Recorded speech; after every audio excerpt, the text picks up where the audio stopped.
Okay, so hey guys, and welcome back to another predictions video. And in today's video I'm going to be predicting the Teraji versus Canizales fight. If you are new around here though and you haven't yet subscribed, please do so. Like the video if you do indeed like the video, and let's get straight into it. So going into this fight, Teraji is 22-1 with 14 KOs, and Canizales is 26-1 with 19 KOs.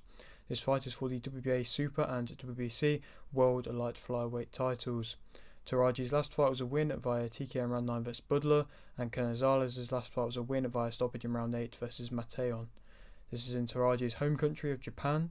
Teraji's loss came via TKO in round 10 versus Yabuki in 2021, and Canizales' loss came via TKO in round 6 versus Bermudez in 2021. So to speak a bit more about what I've just been saying there, obviously this for two of the belts, both of Teraji's belts, he's defending them yet again, and it's an interesting fight, this one.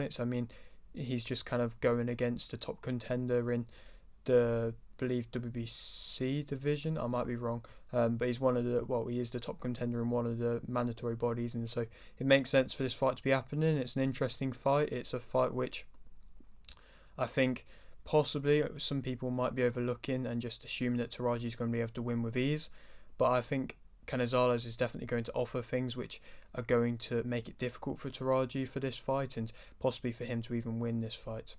Obviously they're both coming off stoppage victories. Teraji's one was a very good stoppage versus Budler, and Canizales' one was a good stoppage. It kind of stopped due to a bit of an injury kind of problem, but either way he still managed to get the win, and he was winning the fight, and so there's still elements there of good things, and he is often known for gaining stoppages, and he does hit hard, so that is definitely a key factor in his game. Obviously this being in Teraji's home country of Japan, it seems like most Japanese fighters at the moment do want to kind of stick out and stay out fighting in their home country, which I completely understand. I suppose if you think about it to an extent, you kind of see most British fighters a lot of the time, they want to stay in Britain. Obviously maybe for the big money they'll go to America or they'll go to Saudi, but a lot of the time if you're kind of rooted to your heritage and you understand the importance of that, then you want to stay in your own country, and you want to be in front of your home fans, and you want to bring eyes to your country. And when Japanese boxing at the moment is doing so well, to have it in Japan, it really does bring more eyes to Japan as a nation and as a sporting nation. So I completely understand why these fighters like Teraji, Inoue, they want to be fighting in Japan. Like I say, it makes complete sense, and I don't feel like fighters should be punished for doing that, because I feel like we see it often anyway, home fighters wanting to fight at home. It makes sense. Obviously Teraji's loss was a little while ago now. They're both in 2021, so going on 3 years ago now, and Teraji of course managed to avenge his loss to Yabuki straight away, pretty much, in I believe 2022, but within his next fight, and it was a very good stoppage for him in the second fight, and it showed a complete difference in his performance, and since then he has been completely improving every time, and he has been looking like a great fighter with every fighter so far since then. And so that was just seen as maybe possibly one slip up and one lesson which he needed to learn to then improve and to then get back to being the level that he knows he can be. Canizales' loss, obviously being versus Bermudez, it was a bit of an interesting defeat. It showed weaknesses in his game. I think he obviously has improved since then, but I think it did show standout weaknesses, and I don't believe he managed to get the chance to avenge it versus Bermudez. So there's possibly that still kind of mentality there of he has been stopped in the past, and against a lesser opponent, how's Teraji going to be able to capitalise on their mistakes, which a lesser opponent could already do. Also on this card there was Dalakian versus Akui, I hope I pronounced that right, for the WBA World Flyweight title, in which I think Dalakian will win via, I'd say, TKO late. Dalakian is looking very good as a fighter coming up, and he's unbeaten of course, and he's been getting quite a few stoppages, and he does look like a very dominant fighter, and he's going to be, in my opinion, a dominant champion. And I think this is another opponent which, yet again, he's been stopped against lesser opponents in the past. Maybe just the one lesser opponent. I think Nakatani is fair enough, but the one lesser opponent, and he has been hurt in fights as well, even when he has been winning, and he can be timed. And I think Dalakian with him being a pressure fighter, I think he's going to be too much, and he's going to be able to break him down, wear him down. And I think, like I said, Akui, he's been hurt, and yeah, I think Delakian is going to be able to get the victory, like I said, via stoppage, mid to late rounds, probably say round 7 or round 8.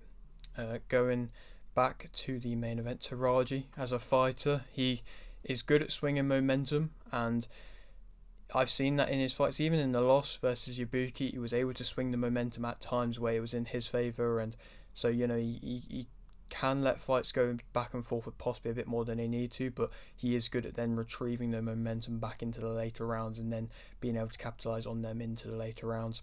He lets his hands go, and he knows when he has you hurt. He has faced adversity. Obviously, he's come back from the defeat, and like I said, has been looking very, very good since, and improving with every fight since. He is accurate, he's sharp, he's got very good controlled aggression, the way he does pick his shots, but also keep on the front foot and also not be pushed back by taking too long and being too patient. It is very impressive, and he did dominate Budler in that aspect. He is got combinations, but they're simple combinations, but they're also very effective in the process, and sometimes them fundamentals are what you necessarily need. And as long as he is letting his hands go with them combinations, even if they are possibly seen as on the simpler side, the shots that you're landing, the straight shots or just the hooks that he is landing, then they are dominant, and they're hard to capitalise on even if you can see them coming. He outboxes opponents. He has solid defensive movements. Sometimes he's willing to stand and trade a bit more than possibly he wants to, and I don't think he's amazing of getting out of positions when he is on the back foot.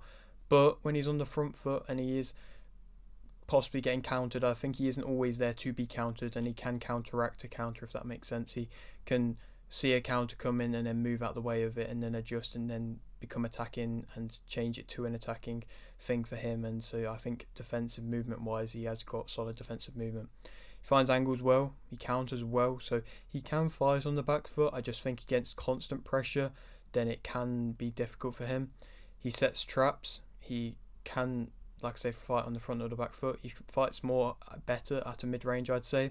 He's come forward type fighter, but he also doesn't force the fight, and that's nice to see. He will let his hands go, and like I said, but it's just so controlled, and it's just so accurate, and like I say, he didn't force it, and he didn't need to force it, and he does have that element of patience there, so he isn't constantly just wildly letting his hands go, and it is nice. And like I said, a few times he has been constantly improving. Negatives about him, I think he can struggle a bit against unorthodox fighters. That against Ibuki, he was quite unorthodox. I think Canizales has them certain unorthodox elements in his game, but I mean, I've seen Teraji look a little bit, maybe not confused, but possibly struggling with the game plan a little bit. I don't know, or preparations going into the fight, but I think he can struggle against unorthodox fighters a little bit. I don't know necessarily how much he's willing to dig deep if times really do get tough. And I think he can flip momentum, but I just don't know if he's willing to fully dig deep if he gets hurt. And so obviously we've got to wait and see if we do end up seeing that at any point. But the one time that he did get hurt, he seemed like he didn't dig deep possibly about as much as what I would maybe have expected or wanted to. But, you know, obviously I'm not there, so I can't say that he should be doing that. But, you know, it's just a possible little thing. He's willing to stand and trade a bit too much at times, I think. I think he does his best work when he is trying to outbox and he is using his technical elements, which he does have a lot of good technical elements, but sometimes he is just wanting to stand and trade, and I feel like he can get hurt when he does that. Against constant pressure, like I say, when he is getting backed up, I think sometimes he can look maybe a little bit flustered, or if he doesn't make the necessary movements out of the way when he is getting backed up, and he can be backed up into the ropes, then he sometimes, like I say, will willingly let the fight go back and forth when he doesn't really necessarily need to. He can be hit. He sometimes is willing to weather a storm, and sometimes you have to weather a storm, but it seems to be happening in every fight where he does weather a storm for a little bit, and he does sometimes hit to then get hit back, or get hit and then to then respond with his shots, and you know, it means he is getting hit in the first place. And you know, like I said, I feel like sometimes his movement's there to be able to move around and outbox, and he just doesn't always do it, and he can lose discipline sometimes when he's just not doing that. Speak about Canizales as a fighter, he's used to being the underdog. I mean, he's fought in Japan in the past, and he's not come out on top, but he is used to being the underdog, and he's used to fighting away now, and so I think he can do it, and he's, like I say, he's comfortable doing it. He's a high volume fighter with he's also a big puncher. He is used to stepping up to the occasion. I think he can step up to the occasion. He's explosive. He can also fight on the front of the back foot with solid counters as well. He moves well. He makes you pay, creates space nicely, changes levels well, and does utilise good body work, and makes his opponents respect him. And I think if he can make Teraji respect him, like I say, and put him on the back foot, then there's definitely elements where he could, with his own power, actually utilise a good attack and put together a good attack against Teraji. The negatives about him: he can slow down in fights, and he is shown to slow down quite often in fights. He drops his guard. Sometimes he drops his guard in close as well, or when he's trying to back up from being in close, and sometimes he will retreat a bit with his hands low, and then he can most definitely be timed with an uppercut or even with a hook over the top, and it can be lazy defense, which isn't something that you want to be seeing. I think he needs to gain a rhythm and needs to get comfortable, because if he doesn't, and if he isn't allowed to do that, then he can just kind of lose the game plan. He needs space, and if he isn't allowed the space, then it's not the best thing for him. And he is a bit more of a better mid-range type fighter as well, which I think is going to make this fight end up to being a bit of a mid-range type fight, to be fair. He doesn't always make the necessary adjustments, and he does keep sometimes doing the little mistakes when he doesn't need to be, and he can tweak them, but he just doesn't. He can be frustrated as well. He doesn't necessarily cut off the ring when he's on the attack too much, and I don't think really that's a problem against Teraji, because like I say, I don't feel like he defensively moves the best, and he can also struggle to close the gaps. If Teraji, who does have a good jab, can utilise his jab, then he could keep Canizales at a range which is going to frustrate him a bit, and like I say, he does get frustrated. Teraji is the favourite for this fight, and I think that Teraji will win via TKO in round 10.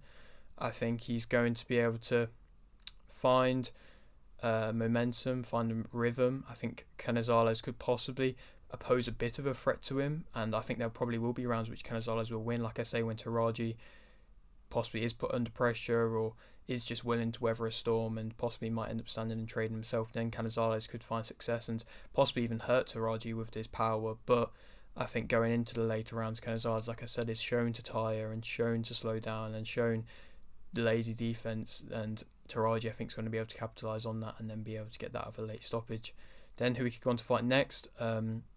Obviously, there's not too many huge fights in the light flyweight division, so if he wants to move up into flyweight, there's big options there, but I just don't know if I'll see him moving up into into flyweight at the moment.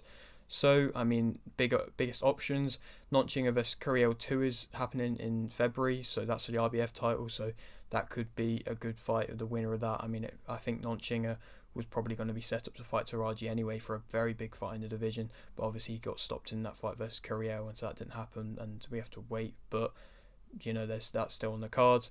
Gonzalez is another champion in his own right, and so that is another fight which could be made. Or Iwata is the WBC mandatory.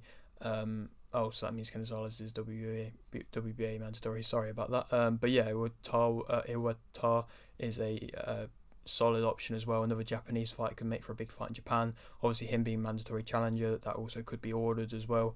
But yeah, that is it for today's video. Hope you did enjoy. Like the video if you did indeed like the video, subscribe if you are new, and thanks for watching.